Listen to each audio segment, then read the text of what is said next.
ओम ज्ञानतिमिरान्धस्य ज्ञानञ्जनशलाकया तस्मै श्रीगुरुवे नमः। श्रीचैतन्यमनोभीष्टं स्थापितं येन भूतले स्वयं रूप कदा मह्यं ददाति स्वपदान्तिकं वन्देऽहं श्रीगुरु श्रीयुतपदकमलं श्रीगुरून् वैष्णवाचं श्रीरूपं साग्रजातं सगण रघुनाथान्वितं तं सजीवं साद्वैतं सावधूतं परिजनसहितं कृष्णचैतन्यदेवं श्रीराधाकृष्णपादान् सगण ललिता श्रीविशाखान्विताश्च नित्यानंदम नमस्तुभ्यं प्रेमानंद प्रदायते कलौ कल्मस्य नाशाय जानवे नमः। नमो महावदन्याय कृष्ण प्रेम प्रदायते कृष्णाय कृष्ण चैतन्य नामिने गौरकृष्ण नमः। पंचतत्वात्मकं कृष्णं भक्तरूप स्वरूपकं भक्तावतारं भक्ताख्यं नमामि भक्ति शक्तिकं। हे कृष्ण करुणा सिंधु दीनबंधु जगतपते गोपेश गोपिका कांत राधा कांत नमस्तुते तप्त कांचन गौरांगे श्री राधे वृंदावनेश्वरी वृषभानुसुते देवी प्रणमामि हरिप्रिये। वाञ्छाकल्पतरुवृक्षा कृपा सिन्धुभ्येव च पतितानां पावनेभ्यो वैष्णवेभ्यो नमो नमः। जय श्री कृष्ण चैतन्य प्रभु नित्यानंद श्री अद्वैत गदाधर श्रीवासादि श्री गौर भक्तवृंद। हरे कृष्ण कृष्ण कृष्ण हरे हरे, हरे राम राम राम हरे हरे।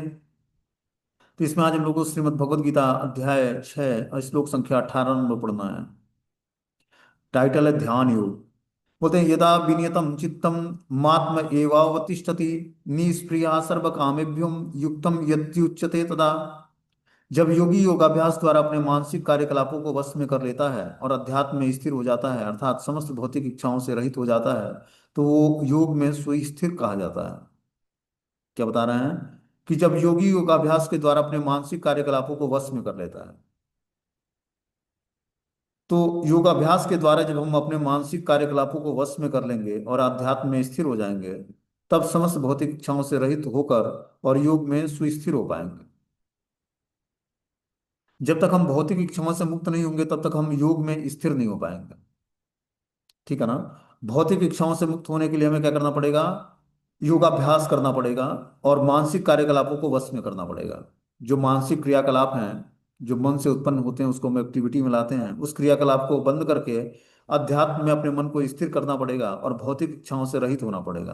तब हम योग में स्थिर हो पाएंगे। बोलते हैं साधारणतः मनुष्य की तुलना में योगी के कार्यों में यह विशेषता होती है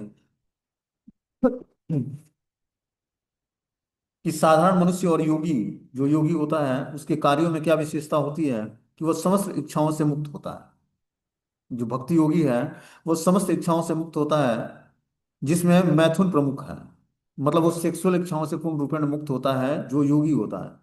क्योंकि योग के कारण क्या करता है, वो अपने इंद्रियों को भगवान की दिव्य सेवा में जोड़ लेता है। योग मतलब अपने इंद्रियों को भगवान की सेवा में जोड़ना ही योग कहलाता है। इस भौतिक संसार में फंसने का मात्र एक कारण है कि व्यक्ति का जो अपोजिट सेक्स के प्रति जो आकर्षण होता है, मैथुन सुख होता है, उसी से इस भौतिक संसार में व्यक्ति फंसा होता है। बस ये आकर्षण समाप्त हो जाए और भौतिक इच्छाओं से धीरे धीरे वो मुक्त हो जाएगा। जैसे ही ये आकर्षण समाप्त होगा स्त्री पुरुष का और सेक्सुअल इच्छाएं, वैसे ही व्यक्ति जो है भौतिक इच्छाओं से मुक्त हो जाएगा इस भौतिक संसार में। एक पूर्ण योगी अपने मानसिक कार्यों में इतना अनुशासित होता है कि उसे कोई भौतिक इच्छा विचलित नहीं करती। धीरे धीरे हमें योग के माध्यम से जब हम पूर्ण योगी बनेंगे, मतलब भक्ति योगी हैं, हम भक्ति योग का पालन करते हैं। भक्ति योग में हम क्या करते हैं, समस्त चीजों को भगवान की सेवा में लगाते हैं। तो समस्त वस्तुओं को जब हम भगवान की सेवा में लगा देते हैं, तो हम धीरे धीरे मानसिक कार्यों से में भी अनुशासित हो जाते हैं। अब हम हमारा जो मन है उसमें अब बुरे थॉट्स नहीं आते, बुरे विचार नहीं आते या बुरी कल्पनाएं नहीं आती हैं, क्योंकि हमने समस्त इंद्रियों को भगवान की दिव्य सेवा में लगा दिया। भगवान के दिव्य सेवा में इंद्रियों को लगाने से अब मन भी जो है उस दिव्य सेवा में इंगेज हो जाता है। क्योंकि इंद्रियों के कारण ही मन विचलित होता है। जो हमारी पांच ज्ञान इंद्रियां हैं, नेत्र, जीवा, कान, नाक और त्वचा, ये पांच ज्ञान इंद्रियां जो हमें ज्ञान प्रदान करती हैं। नेत्रों से हम वस्तु को देखते हैं तो उसको भोगने की इच्छा जागृत होती है। कान से हम किसी के बारे में सुनते हैं तो उसको मिलने या देखने की इच्छा जागृत होती है। जीवा से जब हम स्वाद लेते हैं तो उससे और चखने या खाने की इच्छा जागृत होती है या प्रजल्प करने की इच्छा जागृत होती है। घ्राण इंद्रियों से हम सूंघते हैं तो उसको और सूंघने की इच्छा जागृत होती है। त्वचा से हम सॉफ्ट चीजों को छूते हैं, उसे और छूने की इच्छा जागृत होती है। जब इसी को हम आध्यात्मिक सब्जेक्ट दे देते हैं, जीवा से हम भगवान का प्रसाद खाते हैं, हरि नाम का जप करते हैं, कान से भगवान की कथाओं को सुनते हैं, नेत्रों से भगवान के सुंदर स्वरूप का दर्शन करते हैं, त्वचा से भगवान के श्री विग्रहों का को टच करके उनकी सेवा करते हैं। घ्राण इंद्रियों से भगवान को पुष्प या धूप जो ऑफरिंग होता है उसको सूंघते हैं, तो धीरे धीरे पांचों ज्ञान इंद्रियां हमारी पवित्र हो जाती हैं। ज्ञान इंद्रियों के पवित्र होने से मन पवित्र हो जाता है, मन के पवित्र होने से बुद्धि पवित्र होती है, और बुद्धि, मन और इंद्रियों के पवित्र होने से आत्मा का वास्तविक स्वरूप प्रकट होता है कि हम भगवान के नित्य सेवक हैं। और तब जीवात्मा भगवान की दासता स्वीकार करता है, उनकी सेवा स्वीकार करता है। इसीलिए शुद्धिकरण आवश्यक है। शुद्धिकरण तभी होगा जब हम क्या करेंगे, मानसिक कार्यों को अनुशासित करेंगे।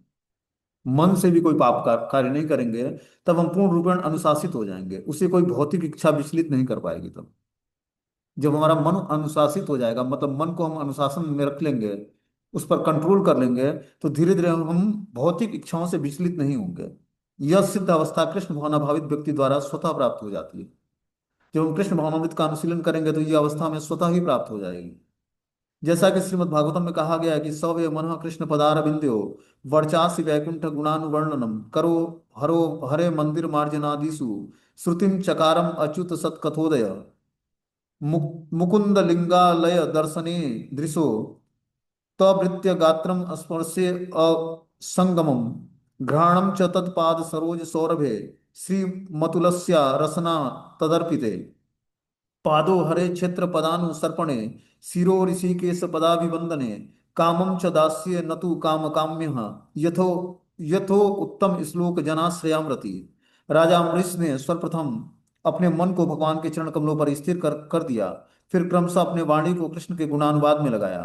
हाथों को भगवान के मंदिर को स्वच्छ करने में, कानों को भगवान के कार्यकलापों को सुनने में, आंखों को भगवान के दिव्य रूप का दर्शन करने में, शरीर को अन्य भक्तों के शरीर का स्पर्श करने में, घ्राण इंद्रियों को भगवान पर चढ़ाए गए कमल पुष्प की सुगंधी सूंघने में, जीव को भगवान के चरण कमलों पर चढ़ाए गए तुलसी पत्रों का स्वाद लेने में, पांवों को तीर्थ यात्रा करने में और भगवान के मंदिर तक जाने में, सिर को भगवान को प्रणाम करने में और अपनी इच्छाओं को भगवान की इच्छा पूरी करने में लगा दिया।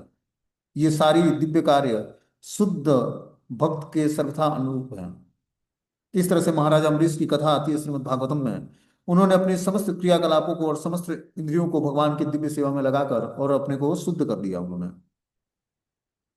बता रहे हैं कि निर्विशेषवादियों के लिए यह दिव्य अवस्था अनिर्वचनीय हो सकता है। जो निर्विशेषवादी, जो भगवान के स्वरूप पर विश्वास नहीं करते, उनके लिए यह दिव्य अवस्था प्राप्त करना बहुत ही मुश्किल है। किंतु कृष्ण भावना भावित व्यक्ति के लिए यह अत्यंत सुगम और व्यवहारिक है। लेकिन जो कृष्ण भावनामृत का अनुशीलन करता है उसके लिए यह बहुत ही आसान हो जाता है कि अपने समस्त इंद्रियों को भगवान की दिव्य सेवा में कैसे लगाए। बोलते हैं भगवान की भक्ति में यह विहित कार्यों को अर्चन कहते हैं, जिसका अर्थ है कि समस्त इंद्रियों को भगवान की सेवा में लगाना। जब हम समस्त इंद्रियों से भगवान की दिव्य सेवा करते हैं तो भगवान का अर्चन हो जाता है। जैसे अर्चन मतलब हम भगवान की अर्चना करते हैं।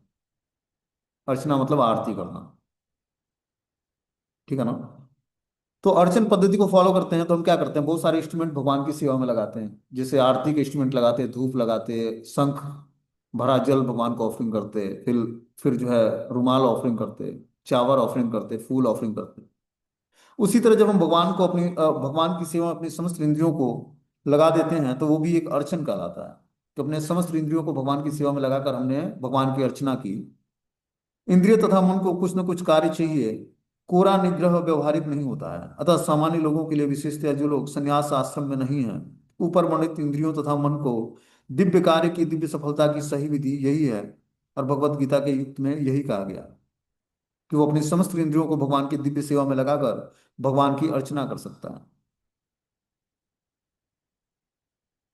आगे बता रहे हैं, यथा दीपो निवास्तस्यो नेगते सोमपा स्मृतः योगिनाम यत चित्तस्य युज्यते योगमात्मनः। जिस प्रकार वायु रहित स्थान पर दीपक हिलता डुलता नहीं है, उसी तरह जिस योगी का मन बस में होता है वो आत्म तत्व के ध्यान में सदैव स्थिर रहता है। जहां पर वायु रहित स्थान होता है वहां पर दीपक जलाया जाए तो हिलता डुलता नहीं है, ठीक है ना, स्थिर होता है। उसी तरह योगी का मन भी बस में रहेगा जब वो आत्म तत्व के ध्यान में सदैव स्थिर रहेगा।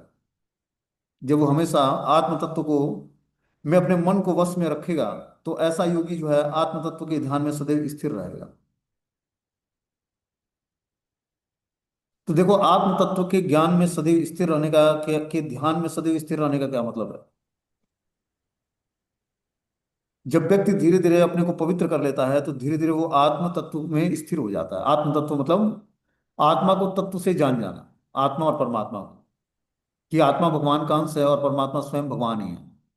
इस प्रकार जब व्यक्ति ये जान जाता है तब वो आत्म तत्व में के ध्यान में सदैव स्थिर होता है, तब वो परमात्मा के ध्यान में सदैव स्थिर हो जाता है कि हृदय में बैठे परमात्मा हैं, और उनके द्वारा जब उनका ध्यान करता है तो उनके द्वारा जो निर्देश मिलता है उसका पालन करता है और धीरे धीरे भक्ति में आगे बढ़ता है। बोलते हैं कृष्ण भावना भावित व्यक्ति अपने आराध्य देव के चिंतन में उसी तरह अविचलित रहता है जिस प्रकार वायु रहित स्थान पर एक दीपक रहता है। कि जो कृष्ण भावनामृत व्यक्ति है वो अपने आराध्य देव के चिंतन में अविचलित भाव से लगा रहता है, मतलब विचलित नहीं होता है, और स्थिर मन से स्थिर बुद्धि से हमेशा भगवान का चिंतन करता है। इस प्रकार वह वायु रहित स्थान पर एक दीपक की तरह होता है। आगे बता रहा कि यत्रो परमते चित्तम निरुद्धम योग सेवया यत्र चैवात्मात्मानं पश्यन्नामपि तुष्यति सुखमात्यंतिकम एतत् बुद्धिग्राहम अतीन्द्रियम वेति यत्र न चैवायं स्थिर चलति तत्वतः य लब्ध्वा चापरं लाभं मन्यतेनाधिकं ततं यस्मिन् स्थितो न दुःखेन गुरुणापि विचालयेत् न विद्या दुःख संयोगम वियोगम योग संगितम।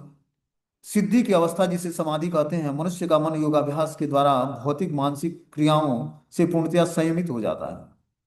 बता रहे हैं कि सिद्धि की अवस्था में जिसे समाधि कहते हैं, मनुष्य का मन योगाभ्यास के द्वारा भौतिक मानसिक क्रियाओं से पूर्णतया संयमित हो जाता है। जब व्यक्ति सिद्धि अवस्था को प्राप्त कर लेगा और समाधि की अवस्था को प्राप्त कर लेगा तब उसका मन जो है योगाभ्यास के द्वारा भौतिक मानसिक क्रियाओं से पूर्णतया संयमित हो जाएगा। तब उसका मन जो है भौतिक विषयों का चिंतन नहीं करेगा या मानसिक क्रियाकलापों से पूर्णतया वो संयमित हो जाएगा, पूर्णतया मुक्त हो जाएगा। इस सिद्धि की विशेषता यह है कि मनुष्य शुद्ध मन से अपने को देख सकता है और अपने आप में आनंद उठा सकता है। उस आनंदमय स्थिति में वह दिव्य इंद्रियों द्वारा असीम दिव्य सुख में स्थिर हो जाता है। तो बता रहे हैं कि अपने आप में आनंद उठाता है जब मनुष्य का मन शुद्ध हो जाता है।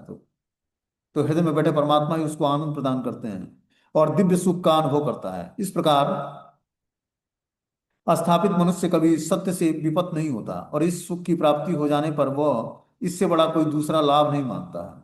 कि जब वो पूर्ण रूपेण भगवान की भक्ति में स्थिर हो जाता है तब उसको सुख की प्राप्ति होती है और इससे बड़ा कोई दूसरा लाभ उसको नहीं दिखता। ऐसी स्थिति को पाकर मनुष्य बड़ी से बड़ी कठिनाइयों में भी विचलित नहीं होता है।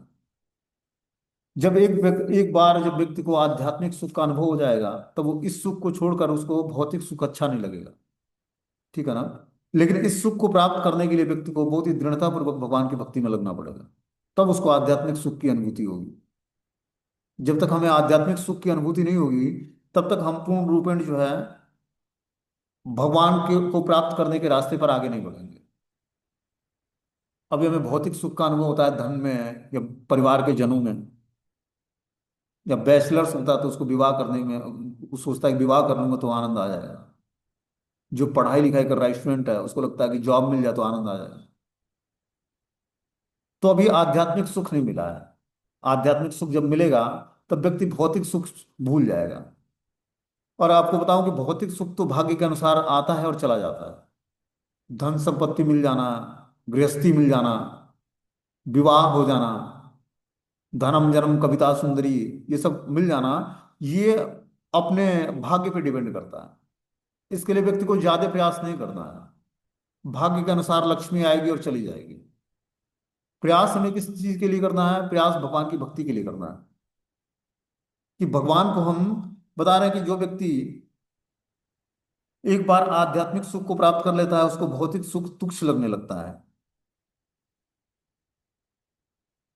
और मनुष्य शुद्ध मन से ही अपने आप में आनंद उठा सकता है। उस आनंदमय स्थिति में वह दिव्य इंद्रियों द्वारा असीम दिव्य सुख को प्राप्त करता है। इस प्रकार स्थापित मनुष्य कभी सत्य से विपत नहीं होता। इस सुख की प्राप्ति हो जाने पर वह इससे बड़ा कोई दूसरा लाभ नहीं मानता। ऐसी स्थिति को पाकर मनुष्य बड़ी से बड़ी कठिनाइयों में भी विचलित नहीं होता। यह निसंदेह भौतिक संसर्ग से उत्पन्न होने वाले समस्त दुखों से वास्तविक मुक्ति है। भौतिक संसर्ग से उत्पन्न होने वाले समस्त दुखों से वास्तविक मुक्ति क्या है? कि बिना विचलित हुए भगवान की भक्ति में अपने को स्थिर कर लेना। तो ये स्थिति कब प्राप्त होगी? जब इसी जीवन में या अगले कई जीवन। देखो आध्यात्मिक जीवन में हमें अपने रोजमर्रा के जीवन में जॉब करना है, बिजनेस व्यापार करना है, परिवार का पालन पोषण करना है, धन कमाना है, इससे ऊपर उठकर थोड़ा सोचना पड़ेगा। कुछ टाइम निकाल कर इसके बारे में सोचना पड़ेगा कि हमें हमारे जीवन की एक रिस्पॉन्सिबिलिटी और है, भगवान को प्रसन्न करना, जिसके लिए मनुष्य जीवन मिला है। और जब हम अपना पूरा जीवन इसी में, धन कमाने में, बच्चों का पालन पोषण करने में, रोटी कपड़ा और मकान का अरेंजमेंट करने में ही और जो निकाल देंगे, तो जीवन का वास्तविक गोल जो है भगवान को प्रसन्न करना और भगवान के धाम जाना, इस उद्देश्य की पूर्ति नहीं होगी। समझ रहे बात को? आध्यात्मिक जीवन का मतलब है हम प्रॉपर किसी के गाइडेंस में, निर्देशन में जब तक हम सेवाएं नहीं करेंगे तब तक हम अपने इच्छाओं से मुक्त नहीं होंगे। और जब तक हम अपनी इच्छाओं से मुक्त नहीं होंगे तब तक हमें भगवान की भक्ति करना या भगवान के भक्तों का संग करना, या अभी हमने बताया श्रीमद् भागवतम महापुराण के महात्म में कि जब व्यक्ति महत सेवा करता है, महात्माओं की सेवा करता है, तब उसके अंदर भागवत कथा सुनने की इच्छा जागृत होती है। और इच्छा के साथ साथ उसके अंदर स्वीकृति बनती है कि वो भगवत भगवत कथा को सुनने में उसकी रुचि जागृत हो जाए। कब? जब वो महत सेवा करता है। महत सेवा मतलब महात्माओं की सेवा करना। तो जब तक हम भक्तों की सेवा नहीं करेंगे, महात्माओं की सेवा नहीं करेंगे ना, तब तक हमारे अंदर भगवत कथा की सुनने की इच्छा जागृत नहीं है। समझ रहे बात? इसीलिए सेवा बहुत ही आवश्यक है। जब तक हम हरि नाम के जप के साथ साथ भगवत सेवा नहीं करेंगे, गुरु की सेवा नहीं करेंगे, भगवान की सेवा नहीं करेंगे, तब तक हमारे अंदर कथा सुनने की इच्छा जागृत नहीं होगी। और जब तक हम श्रवण नहीं करेंगे तब तक हमारी भक्ति का पूर्ण अंग संपूर्ण नहीं होगी। क्योंकि श्रवण ही पहला मेथड है। जब हम भगवान की कथाओं को सुनते हैं तो धीरे धीरे भगवान से हमें प्रेम होता है। जैसे मान लो कि भौतिक संसार में हम किसी के बारे में सुनते हैं, ग्लोरिफिकेशन सुनते हैं, किसी क्रिकेटर के बारे में या फिल्म स्टार के बारे में, तो उसको देखने की इच्छा जागृत होती है, या मिलने की इच्छा जागृत होती है, या मूवी उसकी देखने की इच्छा जागृत होती है, या उसके क्रिकेट देखने की इच्छा जागृत। क्यों? हमने उसका ग्लोरिफिकेशन सुना। तो आध्यात्मिक जीवन में हमारे हीरो कौन है? कृष्ण है। जब तक हम कृष्ण के बारे में ग्लोरिफिकेशन सुनेंगे नहीं, तब तक हमारा भगवान से प्रेम कैसे होगा? और ये मनुष्य जीवन यूं ही चलता चला जाएगा धीरे धीरे। समझ रहे बात को? जब हम भौतिक भोग की इच्छाएं हमारे अंदर जागृत होंगी तो भक्ति में हम ढीले पड़ जाते हैं, और लगता है वही जीवन अच्छा था जो हमारा भोग भरा जीवन था। तो जैसी इच्छा हम करते हैं वैसी इच्छा में भगवान हमारी इच्छाओं को पूर्ण कर देते हैं। इसीलिए हमें भौतिक भोग की इच्छाएं अपने हृदय में जागृत नहीं करना। इसके लिए हमें क्या करना पड़ेगा? हमारा परिवेश बहुत ही पवित्र होना चाहिए, हमारा एसोसिएशन बहुत पवित्र होना चाहिए। भौतिक भोगी लोग, विषयों के जो रसास्वादन करने वाले व्यक्ति हैं, अगर जो हम उसका संग करेंगे, उनका एसोसिएशन करेंगे, तो उसी तरह की वासनाएं हमारे अंदर भी जागृत होंगी। कई बार क्या होता है, भगवान उसको मुक्ति प्रदान कर देते हैं पाप कर्मों से। पाप कर्मों से मतलब उसको अब अपनी भक्ति प्रदान करने के लिए एक चांस दिए कि आप भक्ति करके भगवान को जानो। लेकिन उसका एसोसिएशन अच्छा नहीं होता, इसलिए फिर से वो भौतिक भोग की वासनाओं में फंस जाता है व्यक्ति। उसको लगता है इससे बढ़िया तो हमारा पहला जीवन था, हम पति पत्नी माता बच्चे सबके साथ एक साथ थे, धन दौलत घर गृहस्थी सब था, बढ़िया था वो जीवन। ठीक है ना? भगवान ने एक चांस दिया उसको, उस नारकी जीवन से ऊपर निकाला। प्रहलाद महाराज ने क्या बोला है? ये गृहस्थ जीवन अंधकूप के समान है, जिसमें व्यक्ति न चाहते हुए भी फंसा पड़ा होता है और ग्रहित कार्य करता है उस घर को सुंदर बनाने के लिए। धन कमाते समय, बच्चों की परवरिश करते समय बहुत सारे गलत कार्य हो जाते हैं। तो हमें क्या करना पड़ेगा? अब धीरे धीरे किसी के गाइडेंस में भक्ति करने का प्रयास करना पड़ेगा। तब हम अपने भौतिक इच्छाओं से छूटने के लिए बिना महत्पाद रजो अभिषेकम, जब तक महात्माओं के चरणों की रज रज से हमारा अभिषेक नहीं होगा, तब तक जो हम भौतिक इच्छाओं से छूटेंगे नहीं।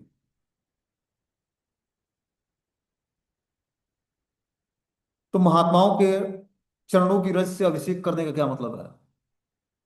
कि जब हम ऐसे निरपेक्ष भगवान के भक्तों से कथा का श्रवण करते हैं, श्रीमद् भागवतम का, और वृंदावन मथुरा जैसे स्थानों पर आकर उस रज को अपने शरीर पर लगाते हैं, तो धीरे धीरे हम क्या करते हैं? पवित्र होता है हमारा शरीर, और हम भौतिक इच्छाओं से मुक्त होते हैं। रज क्या करता है? वृंदावन की रज हमारे रजोगुण को समाप्त कर देता है, हमारे भौतिक इच्छाओं को समाप्त कर देगा और हमें आध्यात्मिक बना देगा। जब तक हमारे अंदर इच्छा जागृत नहीं होगी कि हमें भी ब्रज धाम को प्राप्त करना है, भगवान की भक्ति को प्राप्त करना है, इस जीवन में सफलता प्राप्त करनी है, तब तक हम धन कमाते हुए बच्चों का परवरिश, इससे आगे इच्छा ही कोई जागृत नहीं।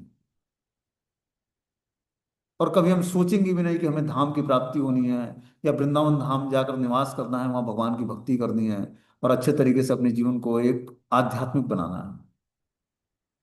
तब तक हम भौतिक विषयों के परिवेश में ही अपना जीवन गुजारते रहेंगे, और स्ट्रगल ऐसा रहेगा, कभी भौतिक भोग अच्छा लगेगा, कभी त्याग, भोग भोग भोग और त्याग के बीच में फंसे रहेंगे।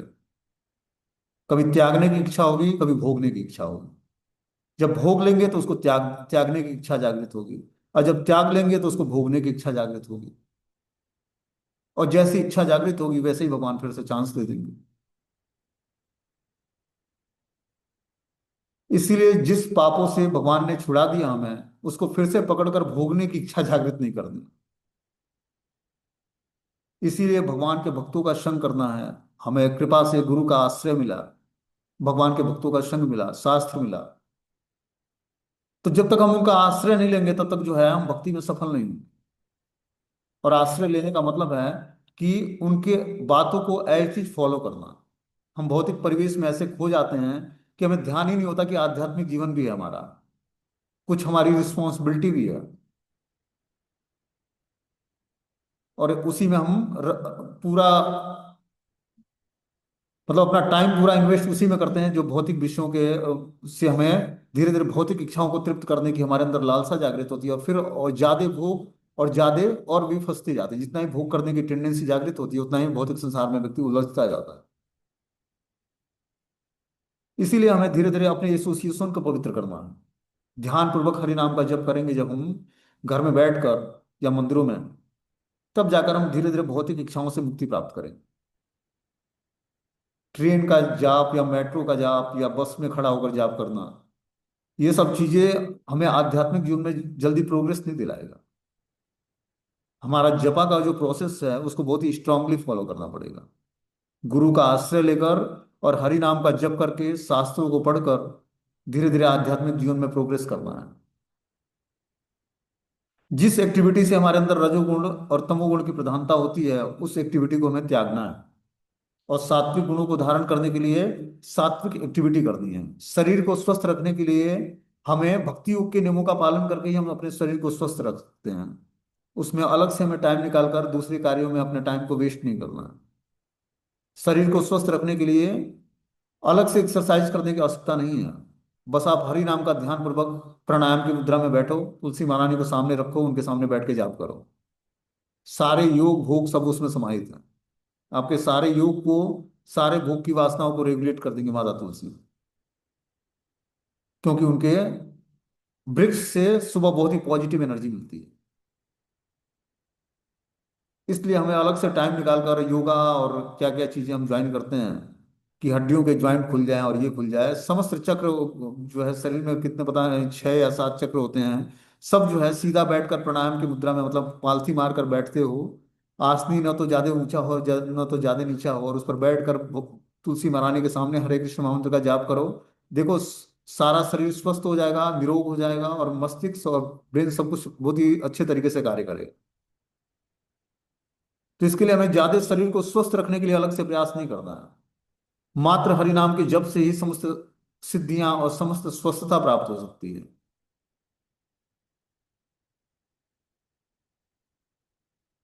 आगे इसमें बता रहे हैं कि योगाभ्यास में मनुष्य भौतिक धारणाओं से क्रमशः विरक्त हो जाता है। जब व्यक्ति योगाभ्यास करेगा तो धीरे धीरे भौतिक अवधारणाओं से विरक्त हो जाएगा। कैसा योगाभ्यास? भक्ति योग का अभ्यास। यह योग का प्रमुख लक्षण है। इसके बाद वह समाधि में स्थिर हो जाएगा, जिसका अर्थ यह होता है कि वह दिव्य मन और बुद्धि के द्वारा योगी अपने आप को परमात्मा समझने का भ्रम न करके परमात्मा की अनुभूति करता है। जब वो पूर्ण रूपेण योगाभ्यास में स्थिर हो जाएगा, तब वो दिव्य मन तथा बुद्धि के द्वारा अपने को परमात्मा न समझकर परमात्मा की अनुभूति करेगा अपने अंदर। योगाभ्यास बहुत कुछ पतंजलि की पद्धति पर आधारित है। बता रहे कि जो योगाभ्यास है वो पतंजलि ने योग पद्धति का वर्णन किया है, उस पर आधारित है। किंतु वास्तविक योग तो भक्ति योग है, जिसके द्वारा व्यक्ति हृदय में बैठे परमात्मा को रियलाइज कर पाता है। योग भी कई तरह के होते हैं। एक हम योगा करते हैं शरीर को स्वस्थ रखने के लिए। फिर भगवान ने कर्म योग बताया, ज्ञान योग बताया, ध्यान योग बताया, अष्टांग योग बताया। अंत में भक्ति योग बताया। भक्ति योग में समस्त योगों को समाहित करके बताया कि भक्ति योग में सारे योग समाहित हैं और भक्ति योग करना सरल भी है। इसलिए हे अर्जुन, तुम भक्ति के नियमों का पालन करो। तो भक्ति योग के नियमों में हम जब भगवान के आदेश का ऐसे ही पालन करके भक्ति योग के नियमों का पालन करेंगे तो धीरे धीरे हम भगवान को तत्व से जान पाएंगे। और ये विधि आसान है। बता रहे हैं कि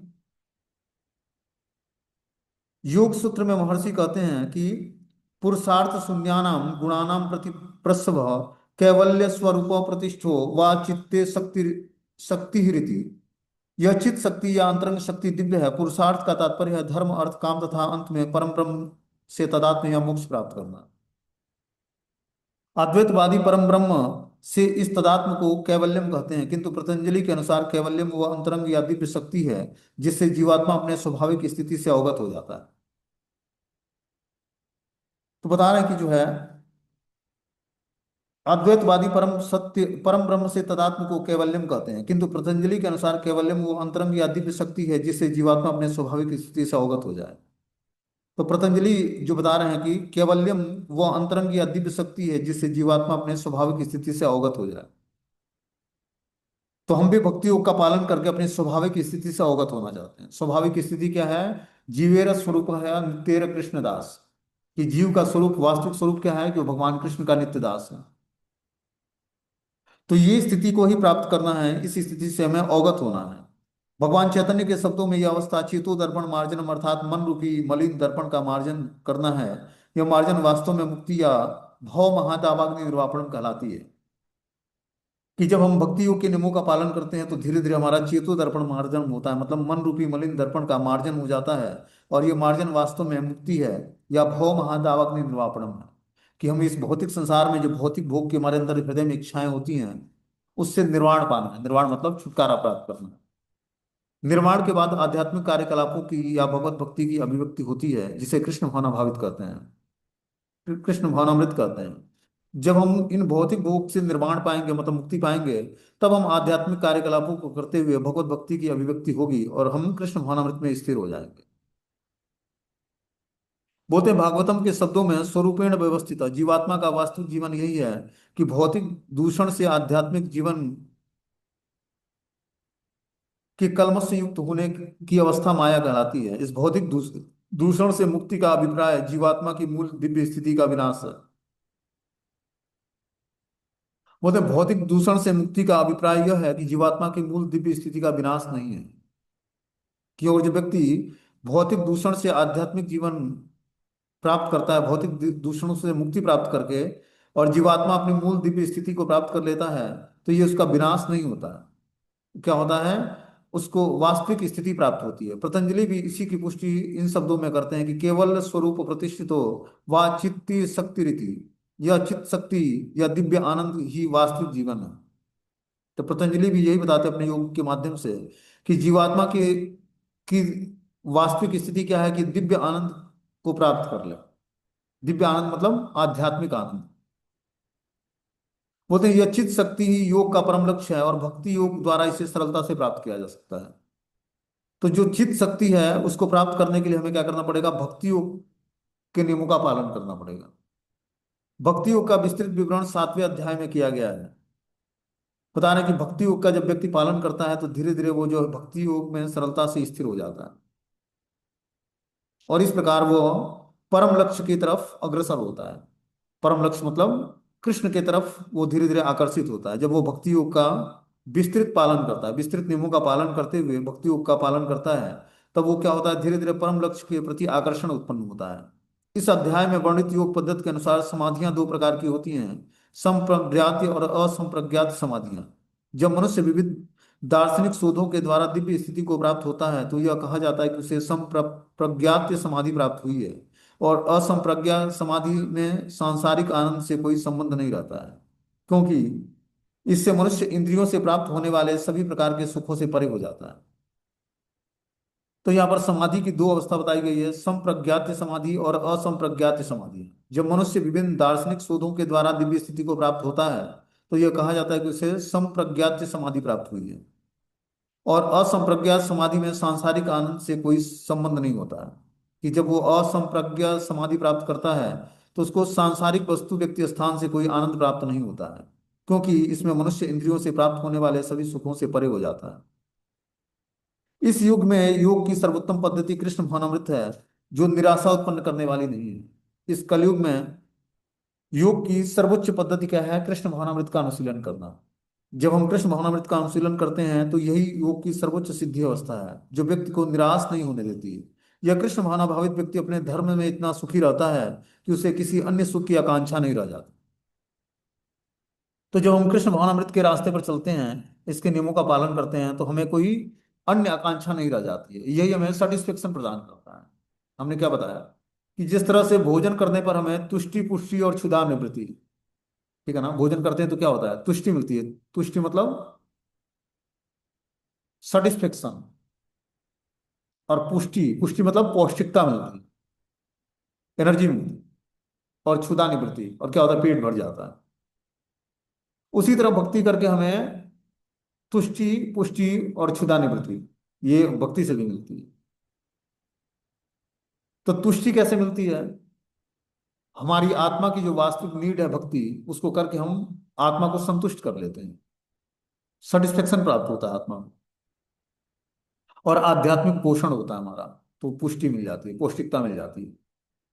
और क्षुधा निवृत्ति, आत्मा की जो वास्तविक नीड थी वो पूरी हो गई तो आत्मा प्रसन्न हो जाता है।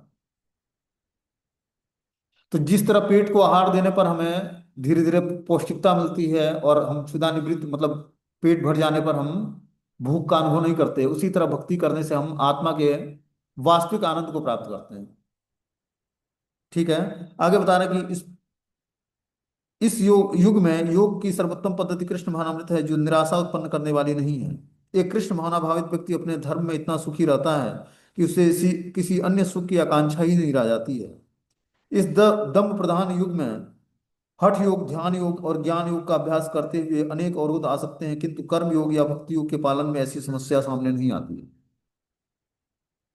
जब तक यह शरीर रहता है तब तक शरीर की आवश्यकताएं आहार, निद्रा, भय और मैथुन को पूरा करना होता है, किंतु जो व्यक्ति शुद्ध भक्ति योग में अर्थात कृष्ण भावनामृत में स्थिर हो जाता है, वह शरीर की आवश्यकताओं की पूर्ति करते समय इंद्रियों को उत्तेजित नहीं करता, प्रत्युत वो घाटे के सौदे का सर्वोत्तम उपयोग करके जीवन की उन न्यूनतम आवश्यकताओं को स्वीकार करता है और कृष्ण भावनामृत में दिव्य सुख भोगता है। तो देखो बता रहे हैं कि जब तक यह शरीर रहता है तब तक शरीर की आवश्यकताएं आहार, निद्रा, भय और मैथुन को पूरा करना होता है, क्योंकि शरीर की आवश्यकताएं हैं आहार लेना, निद्रा लेना, भय से रक्षा करना और मैथुन जीवन, ये मनुष्य जीवन के शरीर की आवश्यकताएं हैं। किंतु जो व्यक्ति शुद्ध भक्ति योग में अर्थात कृष्ण भावनामृत में स्थिर हो जाता है, वह शरीर की आवश्यकताओं की पूर्ति करते समय इंद्रियों को उत्तेजित नहीं करता है। उसकी धीरे धीरे शारीरिक आवश्यकताएं समाप्त हो जाती हैं। प्रत्युत वो घाटे के सौदे का सर्वोत्तम उपयोग करके जीवन की न्यूनतम आवश्यकताओं को स्वीकार करता है। अब वो अपने जीवन को चलाने के लिए न्यूनतम आवश्यकताओं को स्वीकार करेगा। जितने जिस वस्तु की आवश्यकता है उतना ही उस वस्तु को स्वीकार करेगा और कृष्ण भावनामृत में दिव्य सुख को आनंद लेगा, दिव्य सुख भोगेगा। जब तक भौतिक संसार में हमें जो सुविधाएं मिली हैं इसका हम भोग नहीं छोड़ेंगे, और उतनी ही आवश्यकताएं हमें पूरी करनी है जितनी की आवश्यकता है हमें। शरीर पालन के लिए हमें जितनी आवश्यकता है उतना ही भौतिक संसार से लेकर और दिव्य आनंद का भोग जब हम करेंगे, तब जाकर धीरे धीरे भगवान को प्रसन्न कर पाएंगे। दिव्य आनंद का भोग करने का मतलब है कि जिस कार्यों से भगवान को प्रसन्नता होती है उस कार्यों को जब हम करेंगे तब हम भी प्रसन्न होंगे और भगवान भी प्रसन्न होंगे।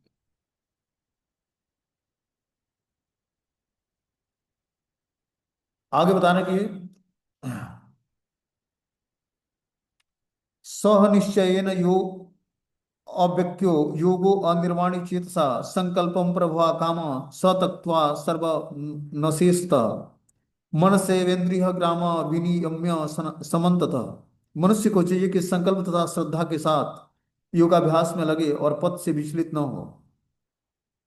उसे चाहिए कि मनोधर्म से उत्पन्न समस्त इच्छाओं को निरपवाद रूप से त्याग दे और इस प्रकार मन के द्वारा सभी ओर से इंद्रियों को वश में कर ले। क्या बता रहे हैं यहाँ पर कि मनुष्य को चाहिए कि संकल्प तथा श्रद्धा के साथ योगाभ्यास में लगे। संकल्प और श्रद्धा के साथ जब हम भक्ति योग के नियमों का पालन करेंगे तो हम पथ से विचलित नहीं होंगे। पथ से विचलित होने का क्या मतलब है? जिस पाथ पर हम लगे पड़े हैं उस पथ से हमें विचलित नहीं होने के लिए संकल्प और श्रद्धा चाहिए। श्रद्धा शब्द क्या बोलता है? श्रद्धा शब्द विश्वास कैला सुदृढ़ निश्चय। श्रद्धा से विश्वास उत्पन्न होता है और विश्वास से सुदृढ़ निश्चय होता है कि कृष्ण भक्ति के लिए सर्व कर्म कृत्य है, कि कृष्ण भक्ति करके ही हम अपने समस्त कर्मों को कृत्य कर सकते, संपन्न कर सकते हैं। तो कहां से उत्पन्न हुआ? श्रद्धा से। श्रद्धा शब्द विश्वास कैला सुदृढ़ निश्चय। श्रद्धा, फिर विश्वास उत्पन्न होगा, श्रद्धा जब प्रगाढ़ होगी तो, और सुदृढ़ निश्चय होगा कि अवश्य अब कृष्ण भक्ति का करने से समस्त कर्म हमारे कृत्य हो जाएंगे, संपन्न हो जाएंगे। इस प्रकार जीवात्मा भगवान की भक्ति में बता रहे कि संकल्प तथा श्रद्धा के साथ योगाभ्यास में जब लगता है तब वो पद से विचलित नहीं होता है। उसे चाहिए कि मनोधर्म से उत्पन्न समस्त इच्छाओं को निरपवाद रूप से त्याग दे और इस प्रकार मन के द्वारा सभी ओर से इंद्रियों को वश में करे। तो मन के द्वारा सभी ओर से इंद्रियों को वश में करे। तो मन को जब हम भगवान की दिव्य सेवा में लगाएंगे तब जाकर हम इंद्रियों को वश में कर पाएंगे। योगाभ्यास करने वाले को दृढ़ संकल्प होना चाहिए। उसे चाहिए कि बिना विचलित हुए धैर्यपूर्वक अभ्यास करे। तो जो योगाभ्यास में लगना चाहता है उसको दृढ़ संकल्प होकर बिना विचलित हुए धैर्यपूर्वक अभ्यास करना चाहिए। ये रास्ते पर हमें उत्साह निश्चयात धैर्यात तत्त कर्म प्रवर्तनात् संग त्यागो स्तो वृत्ति खड्वित भक्ति प्रसिद्ध थी। ये रूप गोस्वामी बताते हैं कि उत्साह निश्चय और धैर्य रखना पड़ेगा। इस रास्ते पर उत्साह बनाए रखना पड़ेगा। निश्चय ही कृष्ण की कृपा होगी, इसके लिए हमें धैर्य चाहिए। तो जब हम धैर्य पूर्वक भगवान की भक्ति को स्वीकार करते हैं और कृष्ण कृपा के लिए हम याचना करते हैं और विश्वास के साथ कि कृष्ण अवश्य हम पर कृपा करेंगे, इस बात पर पूर्ण विश्वास करके, और जब हम उत्साह के साथ भक्ति में लगे रहते हैं तब जाकर हम धीरे धीरे सफलता हमारे लिए निश्चित हो जाती है। उसे यह सोचकर बड़े ही धैर्य से इस मार्ग का अनुसरण करना चाहिए कि यदि सफलता मिलने में विलंब हो रही है तो निरुत्साहित नहीं होना चाहिए। ऐसे दृढ़ अभ्यासी की सफलता सुनिश्चित हो जाती है। कि जब हम आध्यात्मिक रास्ते पर चलते हैं तो हमें सफलता, मान लो कि हमें लंबे समय तक नहीं मिलती है, तो हमें निरुत्साहित नहीं होना है। हमें उत्साह बनाए रखना है और दृढ़ अभ्यास में लगे रहना है। भक्ति योग के संबंध में रूप गोस्वामी बोलते हैं उत्साह निश्चयात धैर्यात तत्त कर्म प्रवर्तनात् संग त्यागो सतो वृत्ति खड्वित भक्ति प्रसिद्ध थी।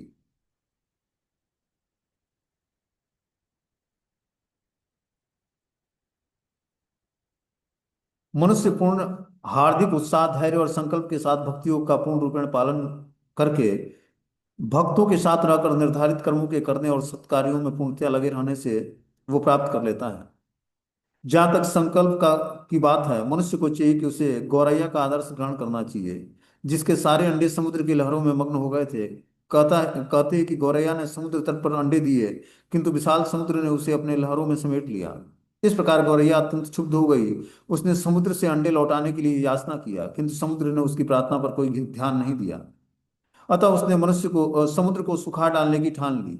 अतः वो अपनी नन्ही सी चोंच से समुद्र का पानी निकालने लगी। सभी उसके इस असंभव संकल्प का उपहास करने लगे। इसके इस कार्य को चर्चा सर्वत्र फैलने लगी। अंत में भगवान विष्णु के विराट वाहन पक्षीराज गरुड़ ने यह बात सुनी। उन्हें अपनी इस नन्ही पक्षी बहन पर दया आ गई और वे गौरैया से मिलने आ गए। गरुड़ ने उस नन्ही गौरैया के निश्चय से बहुत प्रसन्न हुए और उन्होंने उसकी सहायता करने का वचन दिया। गरुड़ ने तुरंत समुद्र से कहा कि वह उसके अंडे लौटा दे, नहीं तो वह स्वयं उसको आगे आना पड़ेगा। इससे समुद्र भयभीत हुआ और उसने अंडे लौटा दिया। वो गौरैया गरुड़ की कृपा से सुखी हो गई। तो यहाँ पर गौरैया का एग्जाम्पल दिया गया कि वो संकल्प में इतना अडिग थी कि उसने समुद्र तट पर अंडे दिए और अंडे को समुद्र ने क्या किया, बहाकर अपने में मिला लिया। तो गौरैया ने प्रार्थना किया, समुद्र हमारे अंडे को लौटा दो, ठीक है ना। लेकिन समुद्र उसकी प्रार्थनाओं से वो सुनता नहीं है और उस गौरैया ने ठान लिया कि मैं इस समुद्र को सुखा दूंगा। तो अपने चोंच में पानी भरती है और दूसरी तरफ जाकर अपने चोंच से पानी उड़ेलती है। तो इस बात की सर्वत्र चर्चा हो गई कि गौरैया ने ठान लिया है कि मैं समुद्र को सुखा दूंगी। ये बात गरुड़ को पता लगता है। तो गरुड़ जो है पक्षी है और गौरैया भी पक्षी है। तो उसको अपनी छोटी बहन पर दया आ जाती है और बताया कि वो इस तरह से गरुड़ अब समुद्र से प्रार्थना या